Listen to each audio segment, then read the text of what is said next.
that will help you as you go through the SCS. Okay, so if you're doing the SCS exam for the May-25 window, this will be useful to you. It's just giving you some instructions as to what you should be doing week by week.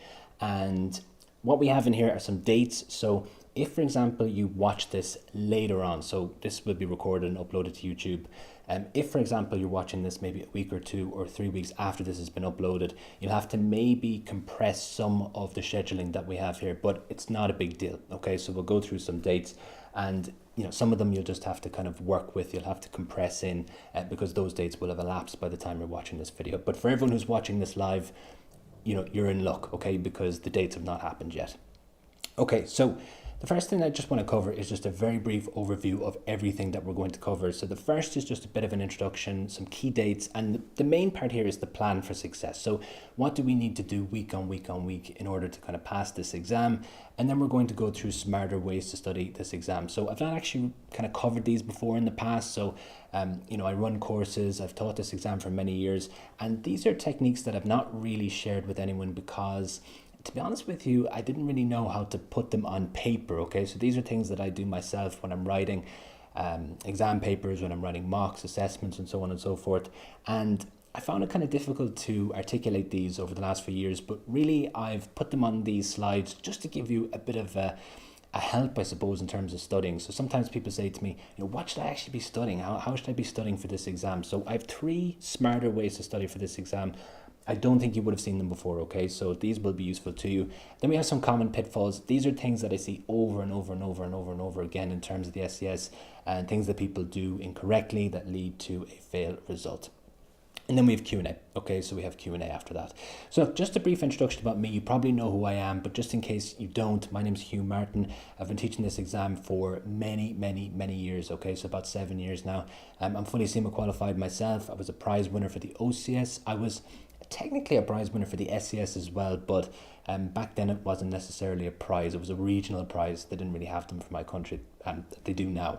One of the biggest things about me, and I have lots of accolades and everything like that, but the thing I'm most proud about, to be honest with you, is that I reach thousands of exam candidates every single window because I'm on the FLP. So you may have seen my content on the FLP. ProCountancy is an FLP learning partner, so we supply some of the educational material for the FLP platform. And that is probably one of the biggest things that I'm proud of, is that I get to reach thousands and thousands of students, people who are going through this exam and other exams as well. And I've been doing that for many, many years. I've actually written a textbook on the SCS, and I assist CIMA with various different international projects, so projects in the United States and in China in particular. I own ProCountancy, so it's an official CIMA tuition provider and an FLP learning partner. Okay, so what are the objectives here? And I always think it's important just to kind of state, what is it that we're actually trying to do? Okay, so this isn't necessarily, a big sales pitch. What am I trying to actually accomplish with this?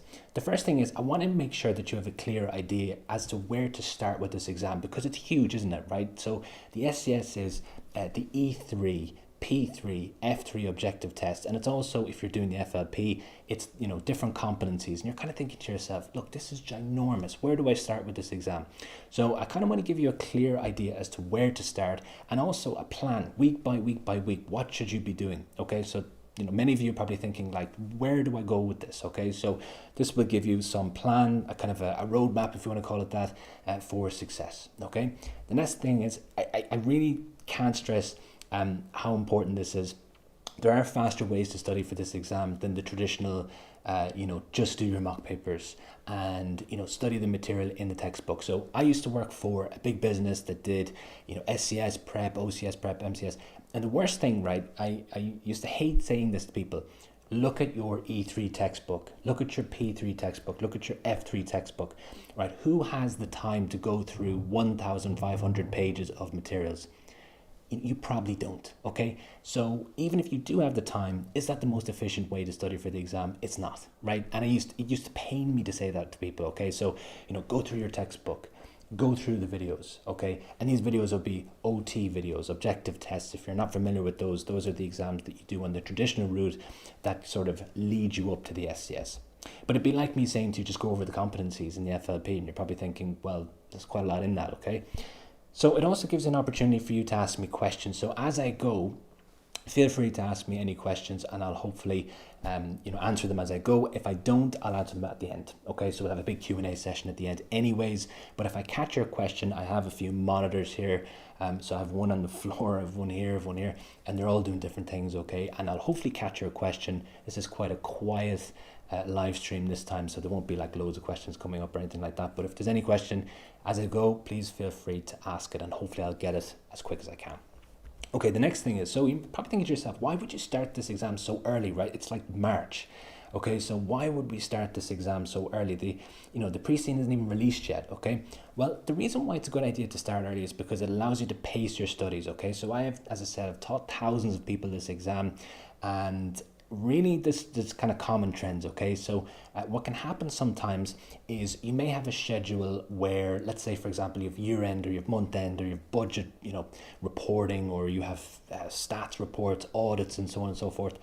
And what can happen is if you don't give yourself enough lead time, you can kind of run into a situation where one weekend of extra work throws your study plan off. So if you give yourself lots of time, it kind of lets you navigate that a little bit. So if you have a really busy job, maybe you have small kids, or maybe you're looking after someone or something like that, it gives you that leeway. If something happens, you can always come back with some extra time. Okay, so I think that's really important, just giving yourself that stretch of time. So if anything happens, you didn't expect it to happen, that tends to be the way, to be honest with you, when you're studying for these exams. It gives you a bit of slack, okay?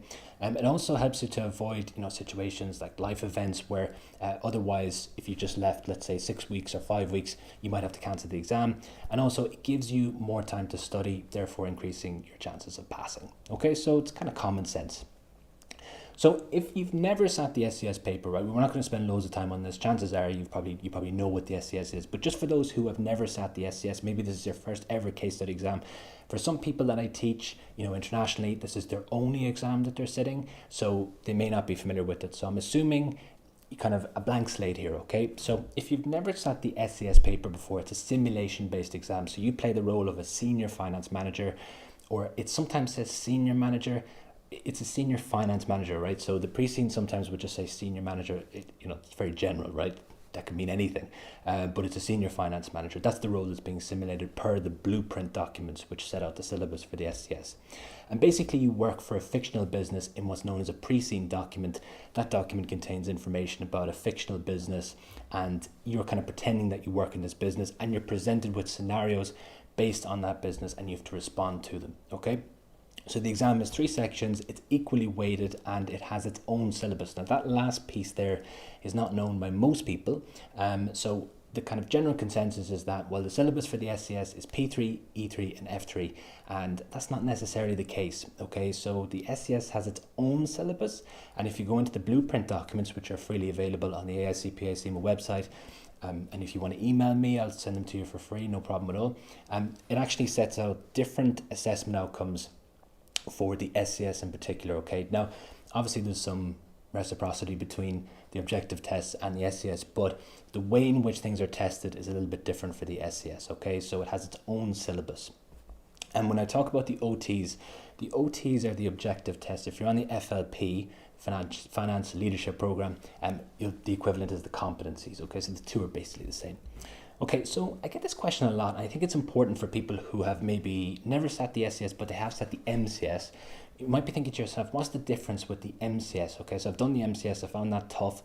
What am I doing now with the SCS? Okay, so in the SCS, you're presented with less technical details. So sometimes with the MCS, you're presented with, workings, maybe you're presented with a financial reporting extract, or maybe an NPV working or something like that. It tends to be the case with the SCS that you wouldn't be presented necessarily with something that technical, okay? The next thing is that answers for the SCS, they need to be larger than those given for the MCS, because you're given a little bit extra time. You're given, 15 minutes extra per section, okay, for the SCS. So it tends to be the case that you need to make your answers a little bit longer. And for the SCS, you need to apply more critical thinking skills and integration. So what does that mean? So critical thinking skills, CIMA are really, really big on these, okay? And what this basically means is using your brain, okay? So not taking, kind of generic content and just pasting it into the answer. So we're talking here about having a critical opinion of something. So what's an example of this? So let's say, for example, you have a question that says, should we appoint another non-executive director? Okay. Now, most people would say, yeah, great idea. Okay, because more non-executive directors, fantastic. There's more, scrutiny. There's more challenge. Brilliant. And that's a lower level answer. Now, in some examinations, not in this exam, but in some examinations, that would kind of suffice as a good answer. But CIMA are looking for you to go beyond, okay, to kind of think a little bit more than just, yeah, that's a good idea. There are some situations where actually, perhaps in this case, adding another non-executive director is actually not such a good idea, okay? So it may slow down decision making, it may change the balance of the board, it'll depend on the scenario that you're given, but really what you're kind of looking to do is to have a balanced opinion. Not just to straight away go, yeah, this is a good idea or this is a bad idea. To have a balanced, a weighted opinion so you can kind of think about both sides of something. Okay, so that's what CIMA are looking for. And you'll see that as you kind of go through your SCS prep. Okay, so it sounds a little bit far-fetched at the moment, but you will see that as you go through the kind of coming weeks. And the next thing then is integration. So integration means making sure that your answers fit within the scenario. So what you don't want to see, and the examiner says this over and over and over and over again, the examiner does not want to see you copy and paste, generic theory and put it into your answer. So the worst thing in the world you can do is you go into the exam and you go, right, this question, Porter's 5 forces, and you just dump it in, right? They're not looking for that at all, okay? So they want to make sure that you understand that theory in a practical sense. So you need to make sure whatever you're talking about that you've integrated it within the scenario, and it takes practice to do that, okay? So it's not easy. So that's what they're looking for. Now, what we're going to talk about now is some key dates, okay? So these are things that maybe you should be thinking about. Probably a lot of you know these already, okay? But they're just important to cover, okay? So the first is the 3rd of April, and this is when the MCS results are out. So, some of you may be thinking, why have I marked this? Because there are some people who, for whatever reason, they want to do the SCS as soon as possible, okay? And, they've kind of, maybe they have an ambitious year, so it's important just for those people that are thinking of doing the SCS immediately, maybe they want to get through their competencies really quickly in the FLP. The 3rd, okay, is when the MCS results are out. So big date, the 4th of April. This is a massive date. This is when the pre-scene releases for the May window for the SCS, okay? So what you'll have is you'll have the pre-scene document being made available to you on the CIMA Study Hub. Okay, now hopefully, if everything gets set up properly, I'll be able to email everyone a copy of the pre-scene as soon as I get it. Okay, so as soon as I'm allowed to give it to everyone, I will email it. If you're on my website and I have your email and you're opted in for marketing and everything's sort of GDPR compliant, you should get an email from me. I'm conscious anyone can join this YouTube live, so I can't say for certain that you get an email from me, but if you're a user on my website, maybe you've registered for marketing or maybe you've looked at one of the courses and you've said, yeah, I opt in for marketing, you'll get an email with the pre-scene document in it as soon as I'm allowed to give it to you, okay? Now the next thing is you get the 10th of April, which is the SCS results for the last window, so for the February window. Many of you who are watching this will be eagerly waiting for your results, and that will be a big day. Okay, the next thing then is May. Okay, so May 7th. Now, May 7th is when the scheduling closes for the exam. Okay, so it's really important that you make sure you know that date, and these are probably the most important dates. Okay, so May 21st, the 22nd, and the 23rd. These are the exam dates. Now, sometimes people say to me, which one is the best to pick? I would suggest the Friday. Okay, so I used to do them on the Friday. It doesn't really matter which one you do, but it just gives you a little bit of extra time to prepare for your exam. Now, not everyone will be able to take a Friday off. Maybe you have an arrangement with your work where I don't know, you're sort of job sharing and you're not allowed to take off Fridays or something like that. There are some situations as well where it might make sense to do it on the Wednesday if you just want to get through it as quick as possible. Maybe you've done a load of prep. So it's up to you really. I would suggest the Friday, but it's really kind of personal preference, okay? So the plan for success. So this is probably the most important piece of this live stream, okay? And what we're going to go through here are week by week kind of guidelines, rules, things that you can do that will hopefully set you up for success with the exam. And what I've done is I've actually labeled these, weeks 1 and 2, 3 and 4, 5 and 6. If you're watching this video at a later stage and some of these dates have passed, just make sure that you compress these in, okay? So if, for example, we're looking at weeks 1 and 2, you may need to, kind of cram in some of the I suppose, the objectives or the outcomes for these weeks into 1 week instead, okay, which is possible. Now, this plan has been constructed with a lot of slack in mind, okay, so it's not super intensive. So weeks 1 and 2, so these dates here, the 16th to the 29th of March, okay, so basically next week, okay, so what should you be doing? The primary focus here is theory, because of course the pre-scene isn't even out yet, okay, so you should be looking at the theory here. Now, in terms of an action list, what I would do is I would revise theory content for enterprise strategy, okay? It's probably one of the bigger areas of the syllabus. It's highly testable. It's pretty straightforward, okay? So it's the one that I would focus on first, okay? So enterprise strategy. Now, there's different ways in which you can do this, okay? So some of you may be FLP students or FLP, members, if you want to call it that. You can go through the competencies for enterprise strategy. There's also some videos, if you go into the course for the SCS, there's some videos there on the different core activities. You could go through those. Core activity A is pretty much enterprise strategy. And if you're a pro accountancy ultimate SCS course customer, or you've purchased a course from me, we're probably one of the only providers out there that has all of the theory already done for the SCS. It's SCS specific theory that we have videos. Therefore, our textbook covers off SCS specific. We don't do objective test and then kind of package it and say, yeah, this is the SCS. We have all the SCS specific theory already waiting. Okay, so if you buy a course from us today, we already have our May course ready, because we have all that theory there, and we basically just will put in all the pre-scene specific material when the pre-scene's released. Okay, so you watch or attend lessons on enterprise strategy. So if you have access to videos on enterprise strategy, I would watch them. If you have, a textbook, we have obviously the Pro Accountancy SCS textbook. I would go through the enterprise strategy parts of that textbook and just, pick a chapter a night, right? So this is like 2 weeks. You could probably get this done in like 10 days, if I'm being honest with you, if you were to do them all in one go, but you can space it out a little bit, okay? So I would watch a lesson, follow it up with some reading afterwards. So make sure you go through the detail, that you're covering off all the various aspects of enterprise strategy, because you have all this time, you might as well do it, okay? Now, you're probably only going to use, let's say, 30% of it, okay, if even, but it's important just to cover everything because you have so much time. And again, we're looking to make sure that we just do this exam once, we pass it, okay? So it's a good idea to cover as much as possible. When you have this time given to you, that's what I would do, would cover the full syllabus for the enterprise strategy specific material for the SCS, okay? Like I said, we have all that material, proaccountancy.com.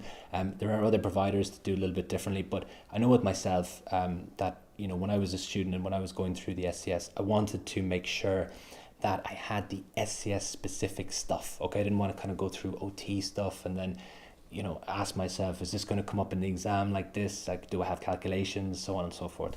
Okay, so weeks 3 and 4, right? The 30th to the 12th, what should you be doing here? It's a blend between the theory and the pre-scene, because the pre-scene comes out for the May window on the 4th, okay? So it is really important that you download it, or you get it from our website, or whatever way you get it, that you get basically reading it, okay? So before that, what you should be doing is revising content from risk management, okay? So that could mean going through the competency areas related to risk management if you're on the FLP. It could also mean going through the risk management sections within our 4K videos or the textbook, whichever tuition provider you're with. And again, it's the same thing. Watch a lesson and then read up on it afterwards. You have all this time, so you might as well do it. Okay, so kind of going through all the risk management aspects of this, strategic level, and just making sure that you're covering off as much as possible. Again, you might not use, even a fraction of it, right? But it's important with all this time that you kind of give yourself the best chance of covering as much as you can, because as you go through these weeks, you won't be covering off in such detail everything, right? You'll be kind of focusing in more so on the things that are highly testable. Okay, so as I kind of mentioned, it's really important to when the pre-scene comes out to read it straight away. Okay, so just go through it yourself. They're actually pretty easy to read, if I'm being honest. They're not necessarily that complicated. They're not even that large anymore. So they used to be about 30 pages. They've kind of cut them down a little bit now to about 25 pages. It can change, to be honest, but it is pretty easy reading. Okay, so I would download it as soon as possible and read through it. Okay, now, really important here, watch an expert do an analysis of it. Now, there's plenty of free ones on YouTube. We have a live session coming up where, I'll do it, and, our account has the last one from the November window. And when I say watch an expert do it, you don't want to have someone just read it out, okay? So like anyone can just go through the pre-seen document, right? There's no science in that. What you want is someone who will say, right, this page is not that important. This page, this is kind of suggesting that this could come up in the exam. You may be able to use this in your answers. So that's really what you want someone to do. That's the value added part of going through the pre-seen, right? So there's plenty of free ones. Some people put up a half, of kind of a pre-seen analysis. We don't do that. We put up one whole hour, and that's what I would do. I would go through an expert kind of running through the pre-seen and just saying, here are some of the potential scenarios that could come up. These bits are relevant, these bits are probably not so relevant, and that's where you're probably going to get value out of it. Okay, so the next thing then, and this is the kind of we've labeled these weeks 5 and 6. You could do it the other way around. Some people do like 10 all the way down to 1. It's the 13th to the 26th of April, right? And the focus here is covering financial strategy. So for most people, financial strategy is probably the worst topic. So F3, it has a pretty high failure rate at the OT level, and it is a tough area, right? So there's quite a lot in it. It's quite tricky. There's lots of technical areas in it.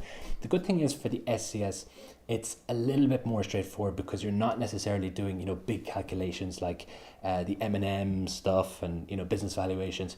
You have to understand them, but you don't necessarily have to apply the calculations, which a lot of people have issues with, especially when it comes to things like interest rate, risk management, and also currency risk management. I see there's a question here actually, and I'll get to it. So so there's a question there about economic currency risk. I'll get to those at the end. So good questions, and I will kind of cover them off because these are questions that are related to sort of technical areas. So I have no issues. I'll go through those after, but I just see, because I was talking about currency risk there, that there's a question and the live chat. Okay, so in terms of financial strategy, it's not the hardest for the SCS, but it is still tricky. Okay, so what I would recommend is kind of leaving this to last, because therefore it'll kind of be the most fresh to you when you're going into the exam.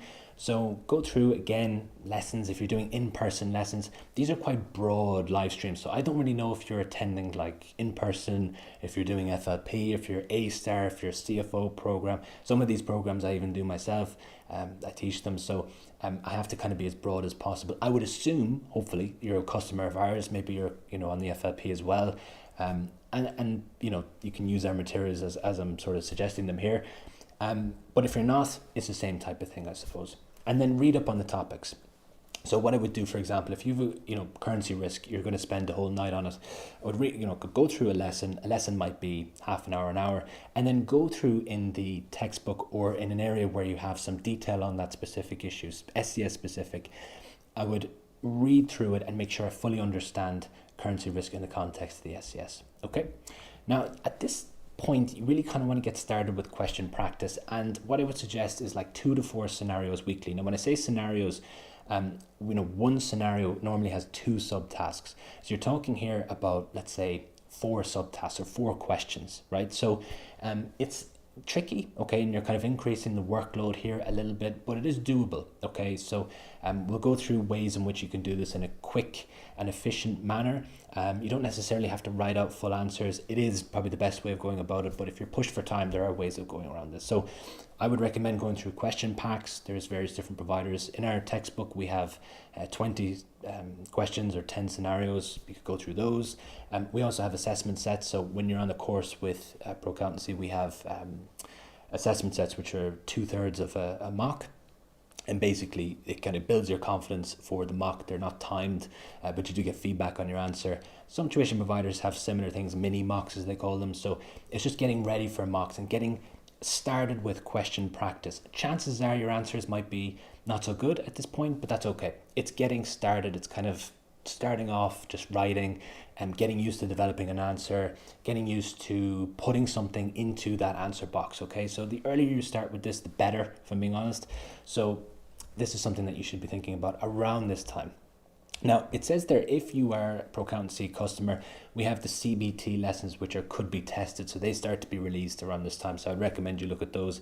Those just highlight the most testable areas based on the pre-seen, how they could come up, and the questions that could come up based on those theory areas. Okay, so week 7 is a little bit different. So what we kind of get as we go closer to the exam date is a week by week plan here. Okay, so it's a little bit more intentional. So with week 7, really the goal here is to practice. So you've gone through all the theory, and that phase is pretty much done now. So the next phase that you go to is like a feedback loop. Okay, and this is the most effective way to study for the SCS, trust me. The loop is as follows: you practice a question, okay, or you do mock papers, whatever, it's the same type of thing.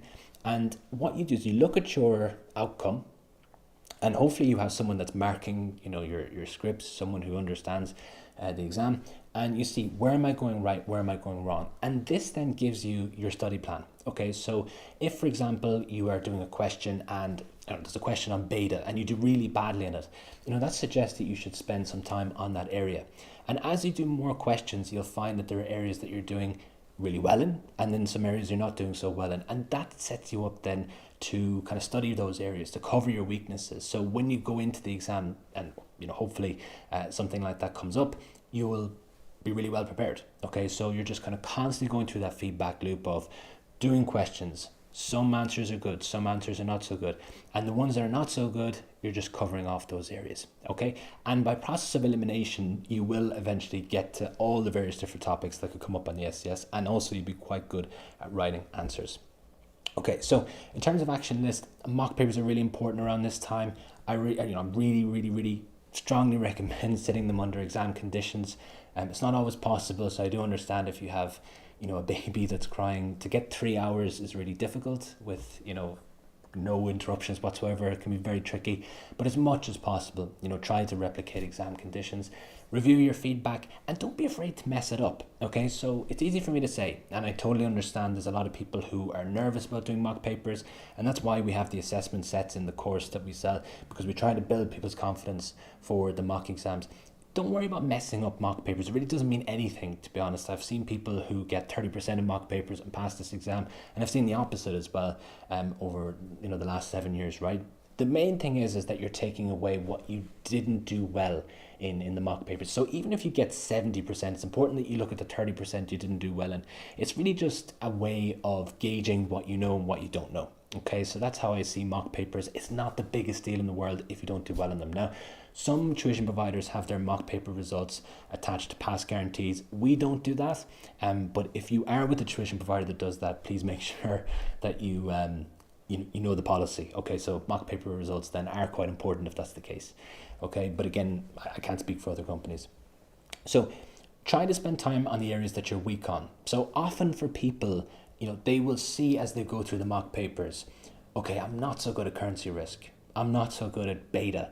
I'm not so good at internal audit. Okay, and that's okay, right? So you have lots of time at this point to study those areas, to go through those areas. So, that's an effective feedback loop. Now again, question practice. If you have a question pack, I would layer that in as well. So I would sort of include question practice as part of this week. Okay, so you're not really going through theory, you're going through theory that you've highlighted as being important to go through, but you're not kind of going through just random areas of the syllabus. You're going through areas that are highly focused for you specifically. Okay, now you can also go through past papers here. I just want to flag that past papers are quite useful. It's a free resource, right? So anyone can get the past papers. They're on the CIMA Study Hub, and they're actually quite useful. Now, does the SCS repeat itself? Not really, okay, but it does give you a general sense for questions that could come up, and it gives you an idea of the type of topics that can be tested. So can something be tested twice? Can it be tested 1 year and tested the next year? Yes, it can be. It has happened before. It doesn't happen lots, but what can happen is a variant of that question can be tested. So for example, let's say 1 year you have, or one window, we have the SAF framework, evaluate, the suitability, acceptability, and feasibility of a strategy, right? The next year you could have evaluate the challenges in applying the model. Okay, but it's the same model that's being tested. It's just a different type of question based on that theory. So it is a good idea to go through the past papers. I wouldn't get obsessed with them. They're not necessarily, the most effective kind of study tool, but they're free and they're pretty good. Okay, so you can go through them. We'll talk a little bit more about past papers later on in this live stream. Okay, so week 8. What did we do in week 8? Well, it's the 4th to the 10th. So we're kind of creeping up towards the exam dates. Okay, again, the focus here is practice. Now, at this stage, you should be pretty good at going through questions because you're doing mock papers, practice questions. You're looking at things that you're not doing right, and you're covering them off. So it's the exact same thing as the week before. You sit your mock paper, review your feedback. Hopefully you're getting your feedback quite quickly, and that way you're able to go through it, check out the areas you didn't do too well in, and spend time on those. Again, if you have any questions left, okay, so if you have a pack of questions, there's different providers that have different sort of packs. Ours, like I said, we sell as part of our textbook, there's 10 scenarios, so there'll be enough here to cover off all these weeks. That's what I've based it on. You may have a pack that's smaller or bigger. I suggest 2 or 3 scenarios is kind of manageable in a week. Okay, and we'll go through how we can kind of cover those off quickly in just a few slides time. So again, you can go through past papers if, for example, you're on a budget as well. So the next week is the week before the exam, and this is a really important week. A lot of people ask me, what should I be doing this week? What is the most important thing? And really, it's revision. Okay, so it's going through mock papers. If you have any outstanding mock papers, it's really important that you go through them on this week, of course. Okay, so with our course, yes, there's a mock paper that's due on this week. Now, really important that you review all your past feedback. Just make sure that you've covered off everything that you've gone through over the last few weeks. If you've had feedback on your mocks or your practice questions or your assessment sets, just make sure that you've covered off every single thing. That's really important to do. And again, spend time on the areas that you're weak on. And with your question practice, keep it up as much as possible. Now, this is really important. So the week before, make sure you review your pre-scene a good few times, okay? So it just has it written once here. To be honest with you, it's really important you go through it several times, okay? So make sure you fully understand the pre-scene and the associated analysis. So if, for example, you have, I'll just take our product, for example. So in our analysis, we also include ratios, and industry analysis, potential scenarios. Important that you remember those ratios, that you become really familiar with them. I think it's important to do this the week before because 10 weeks away from the exam, you're probably not going to remember these things. Well, the pre-scene isn't even out, right? So you can't even do it. But 8 weeks before the exam, or 7 weeks, you're not going to remember the ratios kind of going that back, right? So the week before, just go through the key ratios. Tends to be the case with the ratios. Gearing is a really important one. Okay, so debt divided by debt plus equity. That's the one that I use. You can use debt to equity as well. Just state the one that you're using within the exam. Revenue growth is really important. Net profit growth, operating profit growth, margins. Those are quite useful. The beta of the business. And also remember the share price. Okay, so those are the kind of important things. You don't necessarily have to remember everything. Okay, the dividend payout ratio as well is another important one there. But those kind of key ones will suffice for the exam. So you just kind of go through those ratios, just make sure you remember them. It's kind of, I suppose, important that you do this around the exam kind of dates so that you ensure that you remember them, that they're fresh in your memory. Okay, so week's 10. So what do you actually do on the week of the exams, right? So this is a kind of a popular question. Revision, okay? So some of you may have study leave booked, or maybe your business gives you the week before off, or maybe the week of off. Some employers give 2 days off before the exam. So this may be a really important time for you, okay? So you may have actually kind of deferred some of the things that we covered in previous weeks, and you may want to push them into this week if, for example, you've been granted study leave, and that's quite common, okay? So what would I do in this week? I would review any areas of weakness that I haven't covered. So again, maybe you've deferred this because you were busy or for whatever reason. I would review niche topics. So we talked about this, a few weeks before when we were covering off all the, the syllabus areas.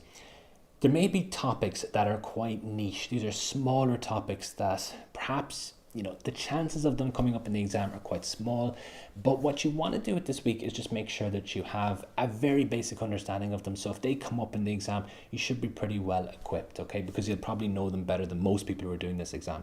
So a great example of this is game theory, okay? So game theory came up once in the SCS, and it just caused major chaos, right? So it is in the syllabus now. In that particular case, the game theory was actually mentioned in the pre-scene, okay? So it was very specific for that pre-scene. but it really threw a lot of people off balance. So if you had covered that even in a very basic way, chances are your answer would have been way better than most. Okay, so really, really important there that you just go through some niche topics. Okay, so kind of the weird topics, right? The ones that the chances of coming up are pretty remote, just so that you have enough to work with. Okay, so it really is probably not going to come from the exam. Maybe it's a very odd topic, but you'll have enough information there to kind of give yourself an answer if it does come up. Okay, so it's like an insurance policy, really. And we're doing this the week of the exam so that we make sure that we have enough kind of recall, I suppose, that we can use it in the exam. Review all your practice questions. If there's anything that you haven't covered to this point, that's what I would do this week. Also, plan your exam arrangements. That's really important. Okay, so some people, you have to get a flight. Maybe you're flying to your exam center. I've had people before where they had to take boats to their exam center. Some people are driving, trains, taxis, hotels. Really there's a whole wide array of different arrangements. And as well, if you're sitting the exam from home, make sure that you have everything set up.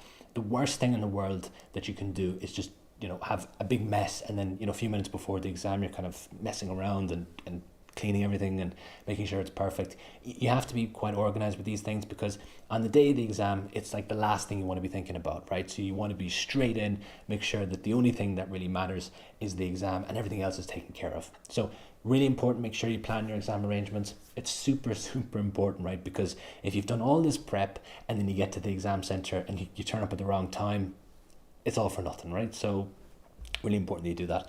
As well, try to get some rest. Okay, so I always say to people, try not to study the day before the exam.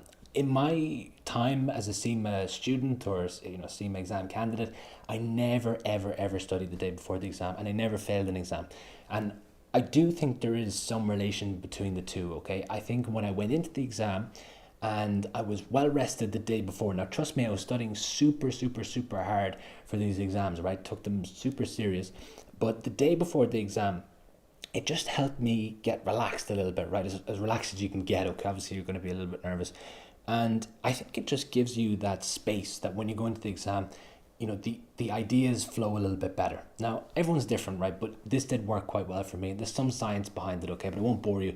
You do you, but I would suggest don't study the day before the exam. And guess what? You have loads of time to prepare for this exam. If you're watching this live, you have the ultimate opportunity to pass this exam, right? Because you have so much time. I'm telling you here that we have the resources already, in terms of the theory. It's just a case of going through it and sort of working your way through this plan, which is tough, right? It's difficult, but it is certainly possible. And with all this time, you give yourself a great opportunity to pass the exam, right? Because there's just, there's a lot of padding, I suppose, a lot of slack. If something comes up, you're not going to be thrown off necessarily, okay?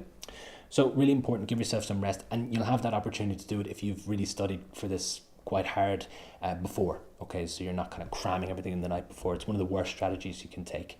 So just something to note here, the phases that you're going to go through as you go through this schedule, and you may find yourself in this situation as you go through your prep process, whether you follow that schedule or not, and these are very normal just based on my experience. So the initial weeks, your understanding of the theory is being developed, and technical questions, they become much easier when this is done correctly. So if you actually go through the SCS specific theory, it's the foundation of the pyramid here for a reason, because this is really where it all starts, okay? So if you just don't know the theory, you're not going to do well in the exam, just being honest with you. It's the very basics of the exam. Now, it doesn't necessarily mean that you're going to pass the exam if you know all the theory, okay? So it's a little bit more to it, but it's the foundation. It doesn't matter at this stage if you're FLP, CFO, A-STAR, I probably have taught all of those programs actually. And it doesn't matter, okay? So I'm assuming here, and all of our programs assume that everyone's the same, that you have no prior knowledge of the SCS, okay? So when you do program with me or pro accountancy, we assume a baseline of nothing, okay? So this 10-week plan assumes that you've never sat a CIMA exam before. Okay, so as you go through the early weeks, your theory knowledge should get pretty good, okay? So it should kind of get a little bit better, and you're moving on now to practicing questions. Now, it's really important here to note, chances are your answers will be pretty rubbish at this stage, okay? So, I'm just being blunt. It probably is the case that you won't be perfect, you'll be less than perfect, and that's okay, right? You have loads of time to get better at this. The main thing is that you make a start. okay, that you make a start with writing your answers. One of the biggest mistakes that I see with the SCS is people thinking, oh, look, I'm just not ready to put, an answer on paper, because if I do badly, it's gonna throw me off, and what does it say? It says I don't really understand this stuff, right?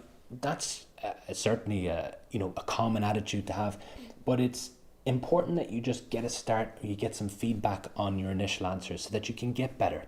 Okay, so the worst thing to do really is to kind of leave all this to the very end, or leave it to the exam. All right, so that's you're kind of flipping a coin there, whether your answers are good or bad. It's good to just get your answers initially straightened out, feedback, criticism, light criticism, obviously nothing crazy, and just improve your answers as you go.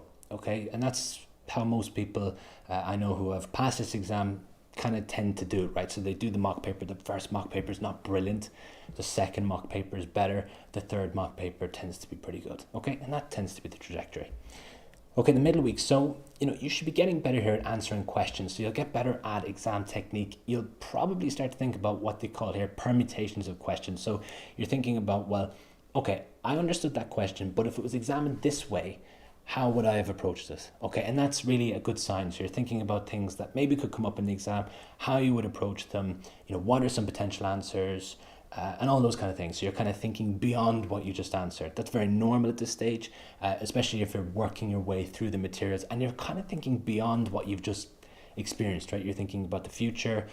How could this change? How could this be more difficult? How could this be easier, for example? So you're thinking beyond the question.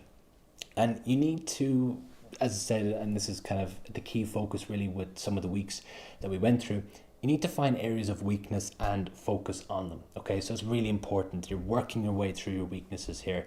And to do that, you kind of have to accept that, your answers, as I said, are not going to be fantastic straight away. Totally fine, totally normal. Okay, I've had multiple prize winners and their initial mocks were not amazing, right? That's totally fine. My own, mocks, when I first did them for the SCS, the OCS, they were probably not great, right? So the final week, so you should be pretty confident on the main theory. You'll probably start thinking about things like niche topics. So, very strange, kind of smaller things, as I said, game theory that came up before. That was like a really, really good example of a niche topic, right? It's not like tested loads. There's other ones out there, and I might put out a LinkedIn post or something like that with all the kind of topics that I think are a little bit odd, kind of hard to construct mocks around. I try to incorporate them in our assessments and mocks. It can be difficult to do that sometimes, but we have in the past. So what I would do is I would cover those off, and I would start thinking about those topics just in the final few weeks. Or the final week itself. And you should be pretty good with time management at this point. So you've sat lots of mocks, assessment sets. You have a pretty good idea of managing your time. You may not be perfect with it, but you have a pretty good idea as to how to manage your time. And you have a good idea as well how to answer questions and to maximize marks. So it doesn't mean that you'll have a perfect answer every time, but you have an idea as to what it is that you need to do in order to get those marks. Okay, so that's the phases that you'll be working through. So here are the smarter ways to study for the SCS exam. So I think these are really, really useful. It's up to you. You can use some of these, you can throw these out if you want, right? But these are things that I use to this day to go through different questions. So whenever CIMA release the past exam papers for the most recent set of exam papers, this is what I will do sometimes with them when I'm creating mock papers, or if I just want to analyze the questions and see how people have got on with them. Okay, so the first is speed answering. Okay, so you can apply this to practice questions, you can apply this to past exam questions as well. And what you do is you read through the scenario. So you read through, the reference materials, the subtask, and so on and so forth. And instead of writing out a full answer, you generate keywords that represent paragraphs that you would have written had you been answering that question in the exam.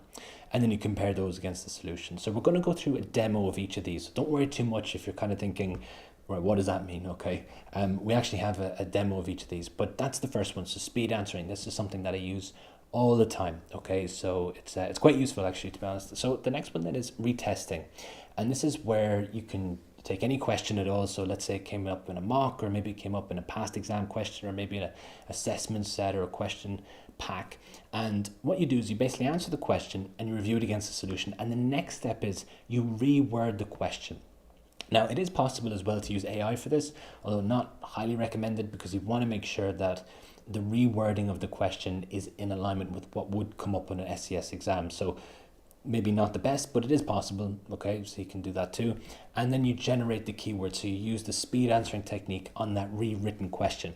And we'll look at an example of this. So this is a pretty good technique for kind of opening up suggestions for different questions that could come up. The next thing is exposure. So this is trying to give yourself exposure to as many different questions as possible, just so that you have an idea as to how to answer similar type questions if they come up in your exam. Because there's only so many questions that really can be asked. So this is quite an effective technique. So what I would do here is I would review past papers, and you ignore the pre-scene. So completely ignore the pre-scene, it doesn't matter at all. And then skip to the marking guides. And what you'll do is you'll basically go through each of the subtasks and rephrase the question for your specific pre-scene, and then apply that speed answering technique. Okay, so let's look at an example of this. So the speed answering demonstration. So here we have an extract from the Pro Accountancy textbook. Okay, so this is for the last window. Okay, and this is in the kind of the question piece. Okay, so as I said, we have 10 scenarios or 20 questions, and you can see here it's an extract of the scenario and the questions and the reference materials. So the first step here is we need to read through the scenario, the reference materials, the questions, and so on and so forth. Okay, so that's easy, we go through that. Now, instead of writing out a full answer, what we're going to do is we're going to generate one keyword that represents a paragraph that you would have written, and then we repeat that based on the percentage that's allocated to the subtask. And what we would suggest is, for every 10% that's allocated to a subtask, you should have one paragraph. Now, in the course, we go into detail on why that is, but this is just a kind of a general guideline that you can use for any type of question, and it'll help you come up with different possible answers or combinations of answers that you could have. So let's go through an example here. So let's say, for example, you have a question that says, evaluate the proposed strategy using the suitability, acceptability, and feasibility criteria, right? So this is like everyone's favorite question, right? And it's worth 60%. So 60% would suggest that we need 6 paragraphs, or in this case, 6 keywords that represent paragraphs that we would have written. So we're doing what they call idea generation here.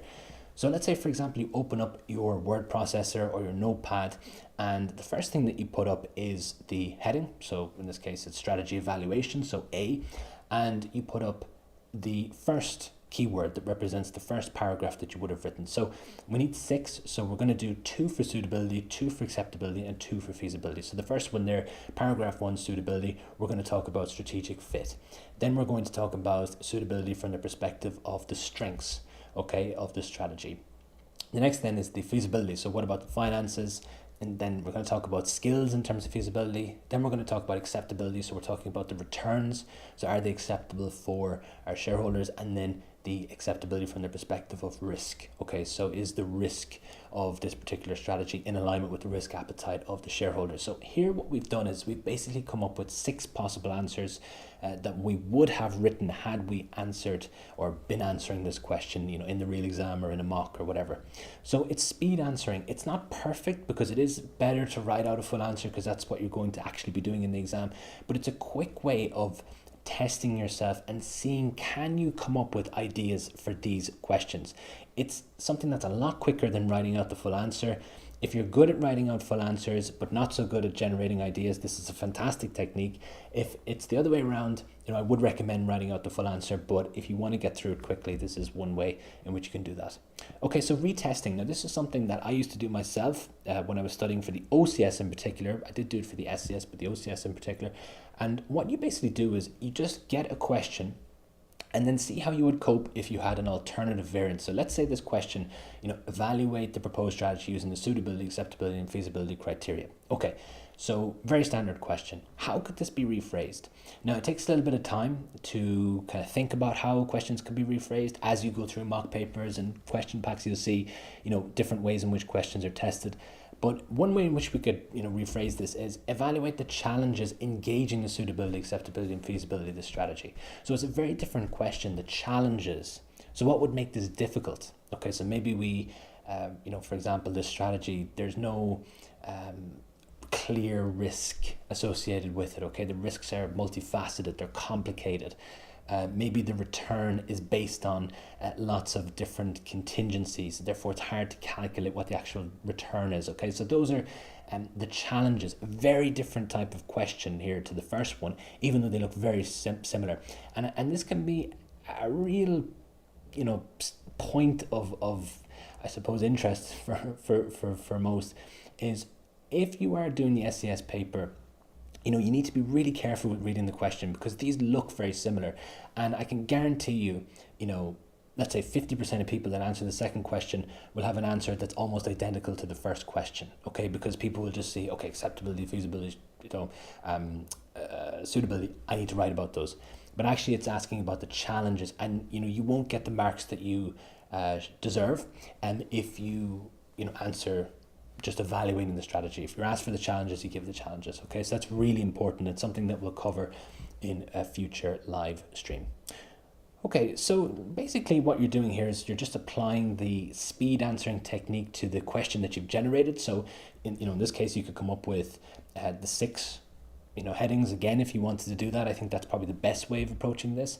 And you're just repeating the same process that we had with the speed answering technique. So in terms of exposure, so what we're trying to do is just expose ourselves to as many questions as possible, and also looking at the solutions, so making sure that we understand how they would have been answered, or how we would have or should have answered them if they came up for us. Okay, so what we do is we download the CIMA SCS past papers. We go to the CIMA Study Hub. They're free, okay, so you can go on there and you can look at this, loads of them, okay? So I would go through those. Probably the most recent ones are the best, if I'm being honest. But you can go through, the last few years if you have time, and basically navigate to the marking grid. So the marking grids are at the very bottom, but when you download the past papers, there'll be a link to actually just click on the first marking grid, and they all repeat then after that. So as soon as you get to the first one, you can just keep scrolling down, and it looks something like this. Okay, so you can see here the task was to identify and evaluate the implications of, in this case, the mentioned company was called InnoRobe Software for Robo-Bryce's business ecosystem. Now, Robo-Bryce was the name of the company in the pre-scene.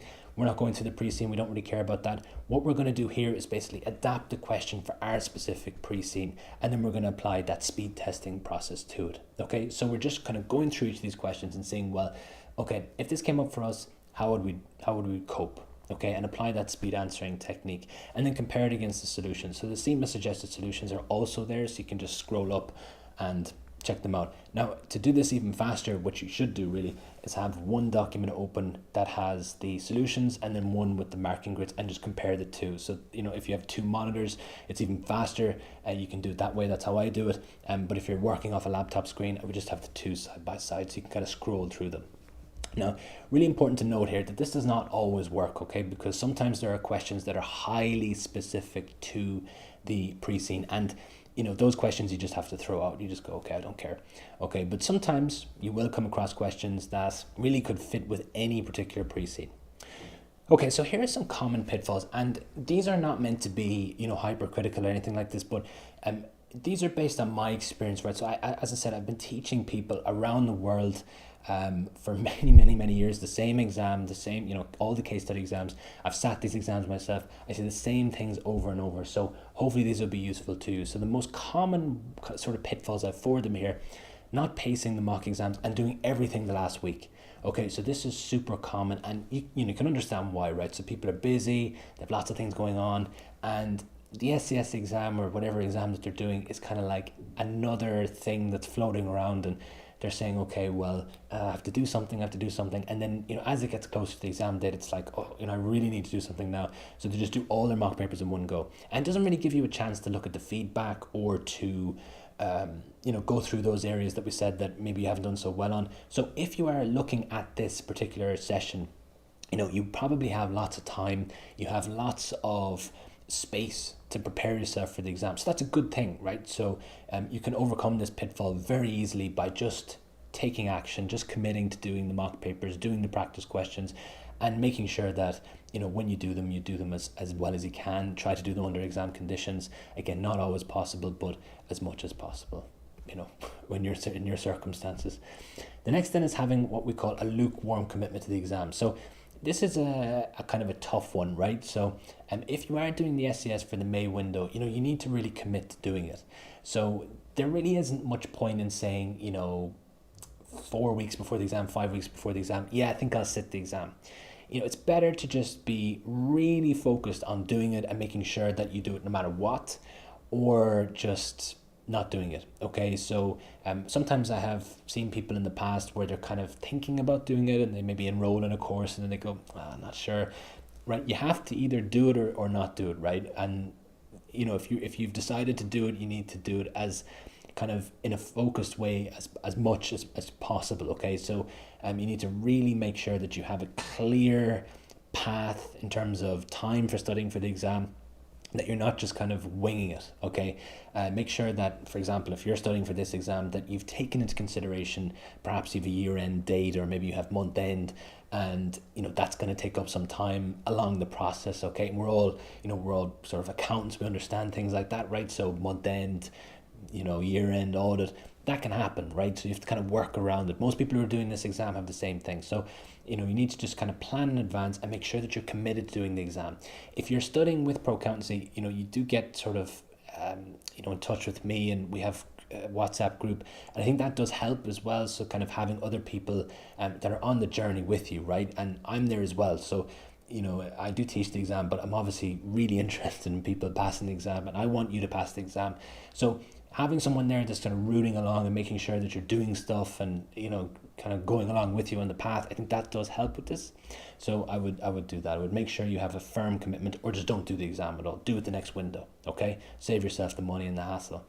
The next thing is avoiding the hard things and focusing excessively on simple things. This is really, really, really common, and it totally makes sense, right? So a lot of people, what they'll do is to put off the theory, particularly around things like financial strategy. They'll just put it off to the end, and what they'll do is they'll hyper focus on a small niche element of the pre-scene. So I'll get this a lot, right? I'll get questions kind of maybe midway through the process, and someone will ask me a really small question about something that came up in the pre-scene, and they're thinking, what does this mean? What could come up around this? This doesn't make any sense. And you're thinking, right, okay, if you were to look at the whole equation of the SCS, you need to focus on the things, the 80% that's going to make a difference in your exam date. And it's easy to hyper focus on the sort of smaller niche elements. The pre-scene is often one, people get really entrenched with the real world industry and spend a lot of time on that because it's more interesting, let's be honest. So this is a big mistake. I think tuition providers sometimes are at fault as well. Sometimes they spend a lot of time going through the industry because it sells courses and it looks appealing and it's fun, but the reality is that actually doing well in the SCS is a combination of theory and exam technique, and really the industry information that you need to know is within the pre-scene. Now we do offer a short industry analysis so that people have the right context for the exam. Okay, so they're going in, they understand the industry in the real world, but we don't hyper focus on it because you're not going to really get many marks for that. Now, the last one is controversial, okay? Using multiple tuition providers that have conflicting information. I think this is, a big one these days because so much stuff is out there on the internet. There's free groups, there's paid for groups, there's lots of different tuition providers. When I was studying, there was only a few, and the messaging was a lot more clear because there was only, X number of people who were saying do this and don't do this. Now there's so many people with social media, they say you should do this in the exam. For example, this is a big one, right? So I saw before someone had said to me, if you sit the exam on Friday, CIMA make the exam purposely more difficult on the Friday. And then people are saying, yeah, that's true, I heard that as well. That's not true at all, right? So I've seen lots of stuff on the internet where it's really incorrect and people lead other people down bad paths.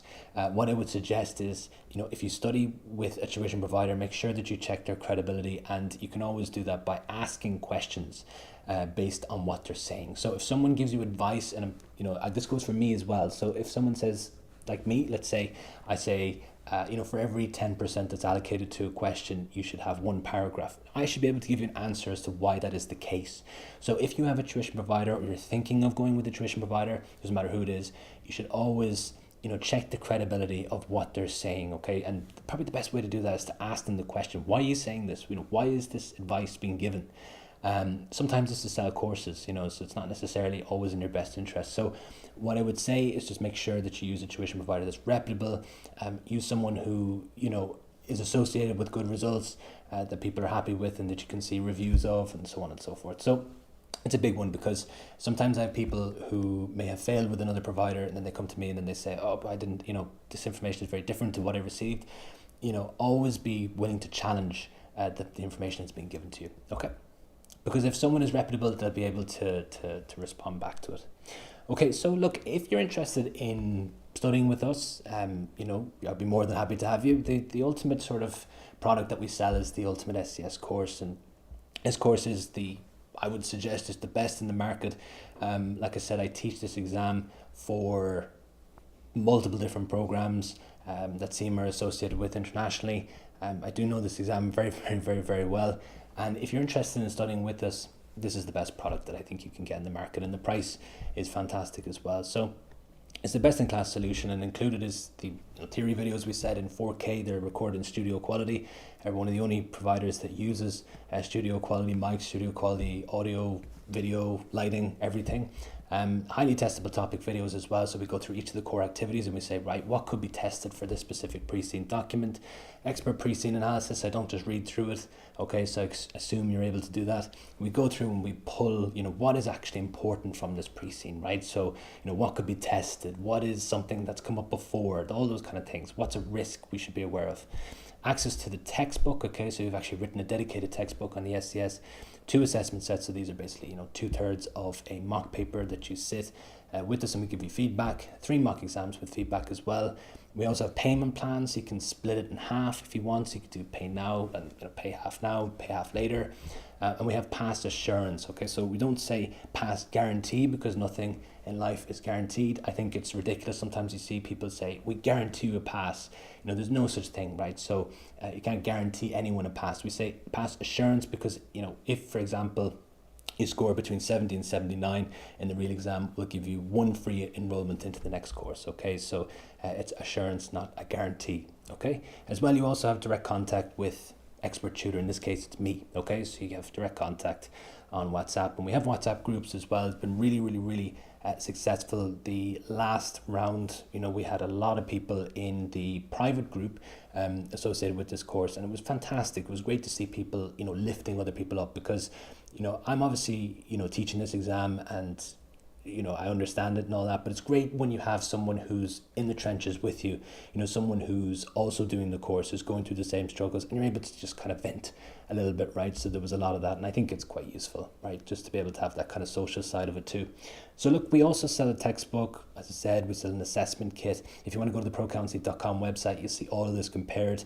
We have a package for everyone. If you're an FLPer, if you're someone who's on a CFO program, if you're on A-Star, if you're on Golden Key, we have something there for you. Okay, so now we have a Q&A session, and I've just put up in the corner, you have my WhatsApp there and you have my email. If anyone want to get in touch with me, please do reach out. So there was a question put in here around currency risk. I just want to answer it for this person. So, okay, what's the difference between economic currency risk and currency risk? So currency risk is a category of risk. Okay, so it includes economic risk, transaction risk, and translation risk. Okay, so what I would suggest is currency risk is the kind of a broad term. Okay, so it encompasses those 3 main risks within the scope of the SCS syllabus.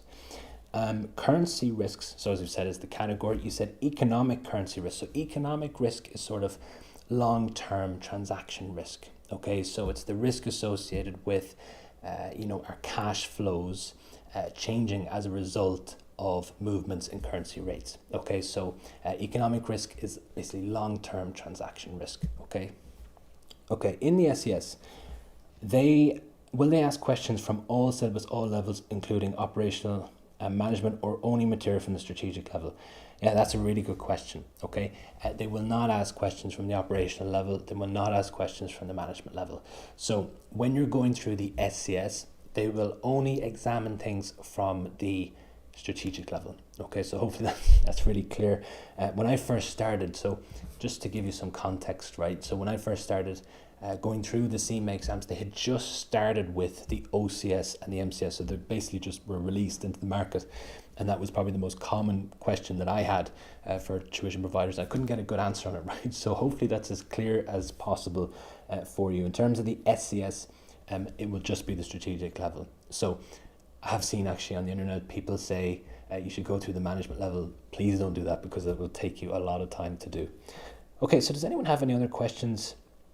I just want to say as well, if you're thinking of sitting the SCS paper, this is a great time to think about it, right? It's a great time to start your study process. But if you're thinking of, maybe waiting a week or 2 or 3, you can compress everything here quite easily. Okay, so we've given kind of 2 weeks to go through the theory. You could probably get through it in about a week.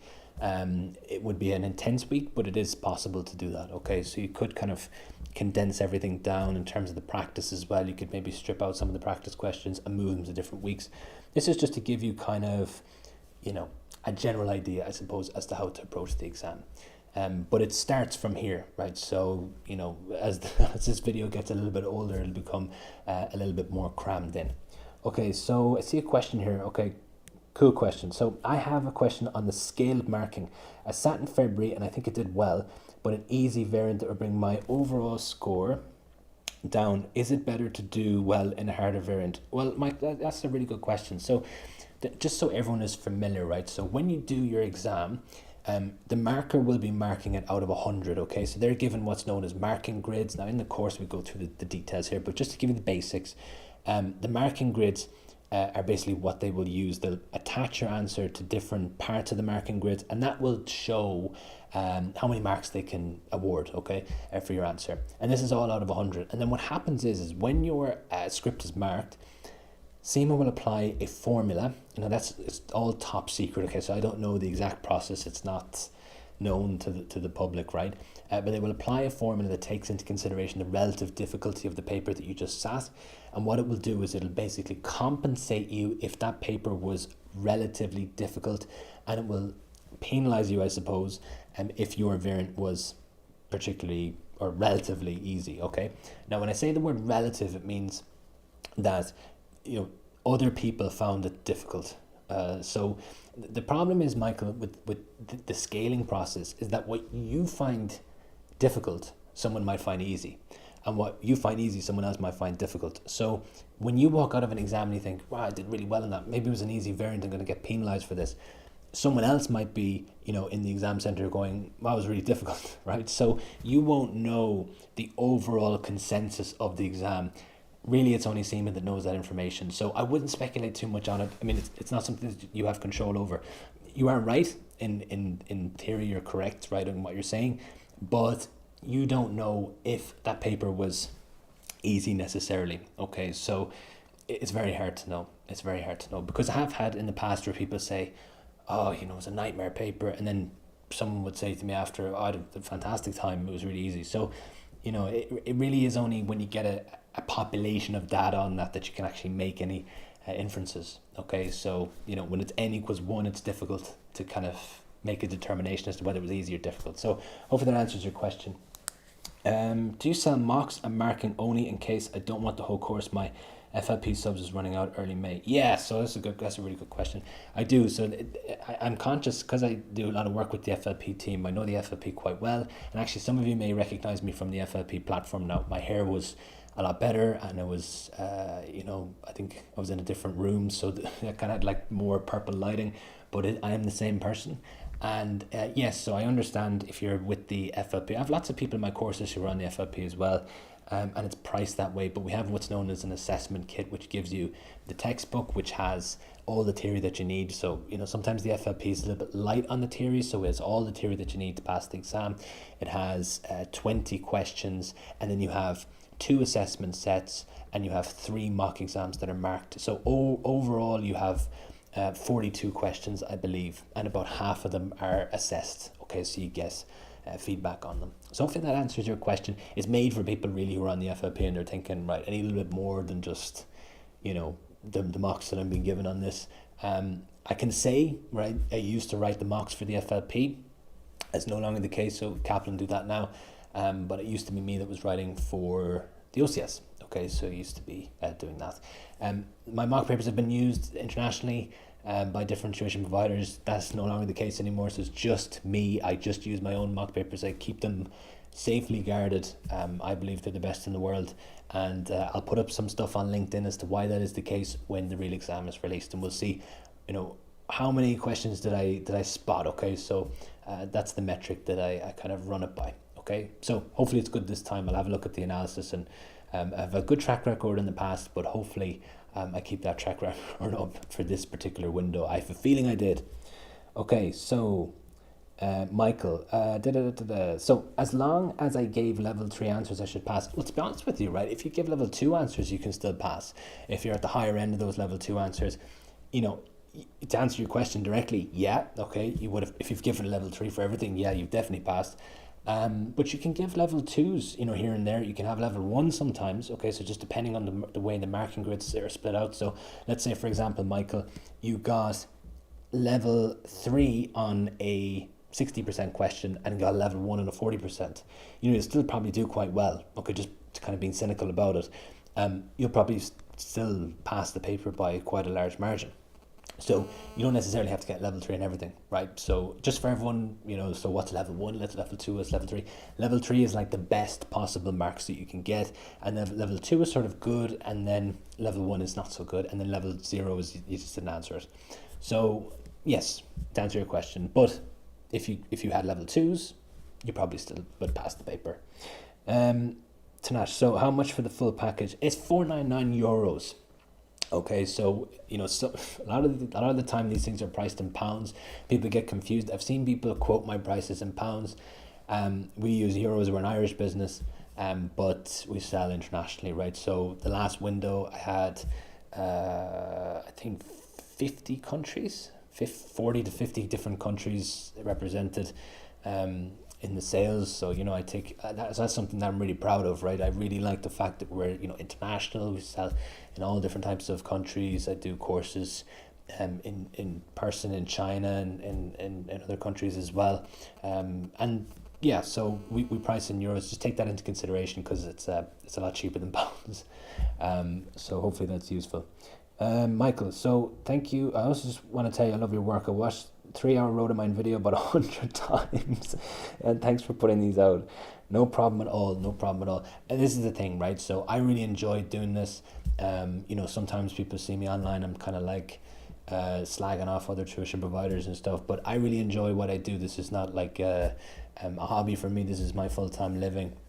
You know, I'm CIMA qualified myself, and when I was working in other companies, sometimes I used to get a little bit frustrated where I couldn't give what I wanted to give. You know, sometimes I couldn't say things honestly, or maybe I couldn't give the advice that I wanted to give. So for example, people would say to me, how do I pass this exam? And I would say, oh, we need to use this product, this product, this product. But I knew the products were just not efficient, right? So you want to have something that's just for the SCS. You don't want to be spending your time going through, you know, big massive textbooks. Like sometimes it's fine, right? Like you can if you're on a big budget, like you know, when I studied for my E1 exam, for example, you know, I think I had like 20-30 euros to pass the exam. I just bought the book and, you know, work from there. And sometimes we have to do that, right? So maybe you're not making a whole lot of money or things happen. I've been in that situation before and I get it, right? Okay, so not everyone has loads of money to spend on courses. I totally get that.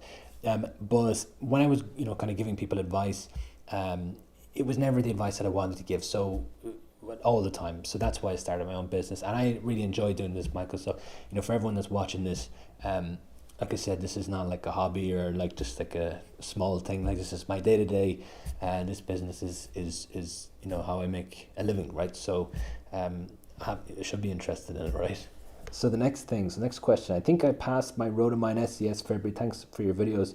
I watched a week before the exam. Oh, that's great. You know, and the thing is if any of you are sitting the upcoming May window, right? So Michael, you made reference to a 3-hour video I did. That's right. It was called a crash course, right? I'll be doing another one of those, right? So this is just like a, there's no date attached to it or anything like that yet, but yes, I'll be doing another one of those for the May window, and we'll be doing some other videos as well. So I really like YouTube Live. It's easy, isn't it? You can just click in and you can click out. There's no big registration process or anything like that. Everyone uses YouTube. It's super high quality as well, so you get great streaming quality on it, and I love using it. So, you know, I think we'll be doing the crash course. We'll be doing another video about, you know, if you fail the exam. So if, for example, you've gone through the exam and you didn't do well, okay, so let's say, you know, you failed this by a few marks, maybe you failed it by a big margin. How do you recover from that? We'll be doing videos on the pre-scene analysis as well. So if you're thinking of setting the paper, maybe you don't feel so confident about the February round, we'll be doing the pre-season analysis as well, right? So we'll be doing it the way it's done, you know, in the recordings, which are on the YouTube channel there, but we'll be doing them live as well. So we'll have a live version, and then we'll have, you know, the pre-recorded version. So does anyone have any questions before I end the session? I really want to say thanks for everyone for turning up as well. These are kind of weird dates, right? So this is like way ahead of the exam. It's just not like a peak sales time or anything like that for a tuition provider. But I thought it'd be important to just kind of say, look, if you're thinking of sitting the exam, you know, these are some of the things that you should be doing at this point, because, you know, I get a lot of people who go through courses of mine, and especially in the past, where they're going through the course and then something happens, and because they left it really tight, they're in a bit of a predicament. Do they defer the exam, or do they kind of, you know, kind of have a suboptimal exam? And if you give yourself loads of time, it just really helps you deal with those types of situations. So I always think it's better to give yourself more time. Now, some people, I will say, and I've seen this happen before, some people really thrive off not having that much time, right? So like some people are, you know, they're incentivized by pressure. I am not like that at all. I think that's, personally, I cannot cope like that at all. I hate doing things like that. I don't like leaving things to chance. So it wouldn't be my approach, but I think it's a good approach, you know. Okay, so cyclist. How are the timelines you showed impacted if doing the CFO program? Okay, so that's a good question. It depends on the region in which you're doing the CFO program. So if you're doing it in one where CIMA are delivering the workshops for you, to be honest, it'll depend on, you know, when they're doing the workshops. But if you're enrolled in a CFO program and they're not offering you the workshops, again, it depends on the region. Maybe you're in South Africa, maybe you're in, they have CFO programs in Ireland, they have them in UK. If they're not offering you workshops, what I would do is I'd probably start the same, right? So I would do it probably from next week, because the same way we've laid it out. Because if you're doing the CFO program, you know, you've not sat any of the prerequisite papers, which is totally fine. On our course, it's fine because we cover off everything from the ground up. And the reason why, right? So again, just to kind of give you some background, is because I teach these types of courses, CFO programs, where people are just coming straight in at this level. So they need to have that information. They don't need to have OT level information because they've got exemptions from that level. So this is the ground up. I would suggest, Ireland, okay, right. So okay, so if you're doing it from Ireland, yeah, I would suggest starting straight away, to be honest with you. I know in South Africa sometimes they prearrange workshops to be done. In some other countries as well, they have like alternative arrangements where they'll do like an intensive week. In the Middle East, they used to do that. It's changed a little bit now, but you know, they would have like 5 days in a row or something like that. So what I would do is I would start from next week. And to be honest with you, if you start from next week, you can really make it manageable. So chances are, if you're doing the CFO program, you probably have quite a busy job, right? So, you know, I would kind of break it up, make it more manageable over the next 10 weeks rather than cramming it in the 7 weeks. I don't agree with the approach that, you know, you enroll someone in a CFO program and then, you know, give them from the start of the pre-scene to the end, because there's quite a lot of material to cover. You know, bear in mind, some people will be doing the objective test papers coming into this, so they'll probably know some of the theory. They may not know it from the perspective of the SCS, but they'll have some familiarity with it. So I would start from next week, if I'm being honest with you. I think it's probably the best approach. Great that you're doing it in Ireland. I haven't, funnily enough, I'm not actually involved in that. So there's not many tuition providers in Ireland, but I'm not involved in the Irish one. I am involved in some other ones in other countries though. So any other questions before I head off, guys? Happy to answer any questions, even if they're crazy questions. No problem at all. And good luck with it, to be honest. It's a great program. It's a great idea. I think just gives people, you know, a kind of a clean route into the qualification, right? So, you know, you could be as well, Chartered Accountants Ireland. There's like, I think there's conversion programs as well. It's a great way of getting in without having to do sort of lots of papers that you'd probably be already familiar with through work experience. So it is a good program. It's a good idea. Hopefully hopefully you find it good. So just before I leave, right, the last thing I want to kind of say is, if you are thinking of sitting the May window, it's really important that you note that date, right? When the pre-scene comes out, the 4th of April. Really, really important. Just be honest in terms of the pre-scene, right? So make sure you get, copy. It'll be on the website. Should be there around 9 o'clock. Okay, UK time, Ireland time, Edinburgh, Lisbon time, and download it and read through it as quick as you can. Okay, so make sure you're on it. It really sets the scene for the rest of your study. Don't get to a point where, a few weeks down the line, then you read it, or, you're kind of sluggishly going along with it. It's really important that you commit to doing the exam, because if you really put all your energy into it and you put your full focus into the exam at this stage and you commit to doing it, you won't have to do it again, right? So you just kind of do these 10 weeks or 9 weeks or 8 weeks whenever you're watching this, and then that's it. Or you're fully qualified, you never sit an exam again. Maybe you never ever do another accountancy exam or another exam and full stop ever again. So try to think about it like that. It's like the last one. So just put everything you can into it, right? That's why I love teaching this one, because this is it, right? So once you qualify, hopefully it's better career prospects, better pay, promotion, moving jobs, moving location. For a lot of people, those are big motivators, and of course they're important, right? So try to think about those things. Okay, guys, I just want to say thank you again for everything. I really appreciate it.